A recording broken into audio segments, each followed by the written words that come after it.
pengenalan berkaitan dada. Dada atau drug adalah bahan atau kimia yang amat berbahaya pada individu yang menggunakan, karena ia mengubah cara minda dan tubuh manusia berfungsi. Dada ialah bahan kimia psikoaktif yang mempunyai ciri-ciri seperti berikut. Yang mempunyai kesan paling ketara ke atas sistem saraf, pusat, dan otak kita. Dada biasanya dibedakan dari makanan dan bahan yang memberikan sokongan nutrisi.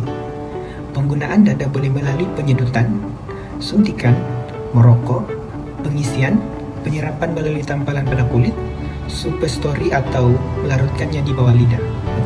Objektif bagi kampanye ini adalah yang pertama, meningkatkan kesadaran masyarakat tentang kesan buruk dada. Yang kedua adalah menyampaikan maklumat terkini tentang masalah dada dalam negara. Dan yang ketiga adalah melahirkan masyarakat yang bebas dada. Target audiens kami ialah remaja dan belia, kerana remaja dan belia berisiko tinggi untuk terlibat dengan penggunaan dada.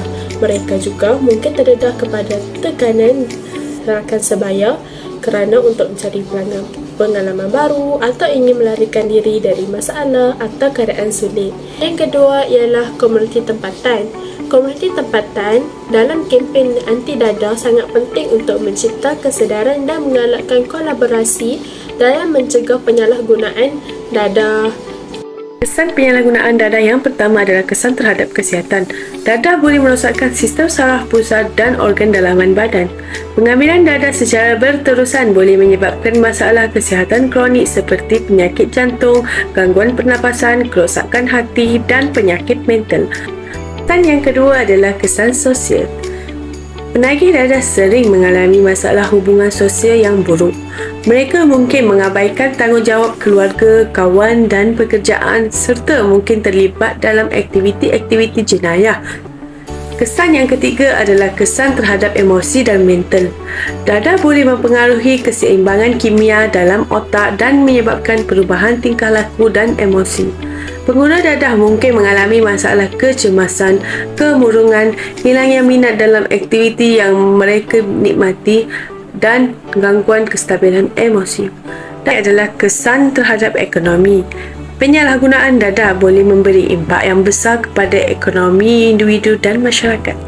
Penagih dada terdedah kepada kehilangan pekerjaan, memiliki produktiviti yang rendah dan menghadapi kesulitan dalam menjaga kestabilan kewangan mereka. Masyarakat juga menanggung beban ekonomi akibat kos perkhidmatan rawatan kesihatan, sistem keadilan dan program pencegahan dadah. Faktor yang menyumbang seseorang individu kepada penyalahgunaan dadah ialah tekanan dan stres.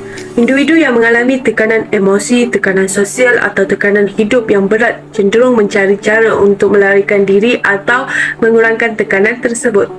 Pengambilan dadah mungkin dipandang sebagai cara yang mudah untuk melarikan diri dari masalah dan stres yang dialami. Yang kedua adalah ketidaktenteraman emosi. Beberapa orang mungkin mengalami kekosongan emosi dan kesepian dalam hidup mereka. Mereka menggunakan dadah sebagai cara untuk mencari kepuasan emosi sementara atau mengisi kekosongan dalam diri mereka. Yang ketiga adalah pengaruh rakan sebaya. Individu yang bergaul dengan rakan-rakan yang menggunakan dadah atau terlibat dalam gaya hidup penyalahgunaan dadah mempunyai risiko yang lebih tinggi untuk terpengaruh dan memulakan penggunaan dadah. Keempat adalah kurang pendidikan. Kurangnya pengetahuan tentang bahaya dan kesan buruk dadah juga boleh menjadi faktor yang menyebabkan seseorang mencuba dadah. Jika seseorang tidak memahami risiko dan kesan negatif dadah, mereka mungkin lebih cenderung mencuba tanpa menyedari akibatnya. Akhir sekali, kurangnya sokongan sosial. Kurangnya sokongan sosial baik dari keluarga, rakan sebaya atau masyarakat dapat membuat seseorang lebih terdedah terhadap penyalahgunaan dadah. Sokongan yang kurang dapat meningkatkan risiko seseorang individu mencari penghiburan dalam dadah. Antara langkah-langkah untuk mencegah penyalahgunaan dadah ialah dengan kerjasama semua pihak. Yang pertama, peranan ibu bapa. Ibu bapa hendaklah memainkan peranan mereka dengan baik sejak anak mereka berada di bangku sekolah lagi. Contohnya memberikan didikan agama yang baik serta memberikan nasihat kepada anak.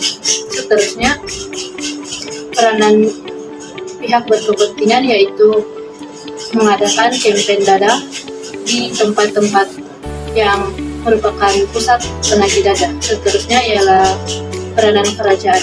Kerajaan hendaklah mengambil serius perkara ini agar penagih dada tidak terlepas daripada hukuman. Oleh sebab itu, kerajaan hendaklah mengetatkan hukuman dan undang-undang mengenai dada. Selain itu, pihak kerajaan tidak boleh memperlakukan penagih dada berbeza disebabkan oleh latar belakang mereka. Seterusnya, peranan individu tersebut sendiri. Seseorang itu perlulah mempunyai jati diri yang baik, tidak mudah terpengaruh. Selain itu, peranan individu. Individu itu perlulah mempunyai jati diri yang kuat, tidak mudah terpengaruh dengan kekerasan dan orang sekeliling mereka, serta bijak membedakan perkara yang baik dan buruk. Selain itu, akhir sekali, kita hendaklah menapis orang yang akan dipilih untuk menjadi kawan. Terdapat berbagai jenis dada, antaranya ialah kokain. Seterusnya ecstasy. Terakhir ialah marijuana atau juga dikenali sebagai ganja. Kesimpulan untuk kempen anti dada adalah usaha yang berterusan dan bersepadu amatlah diperlukan untuk melawan penyalahgunaan dada. Kempen anti dada ini melibatkan semua pihak termasuk kerajaan, masyarakat, institusi pendidikan, keluarga dan yang paling penting ialah individu itu sendiri.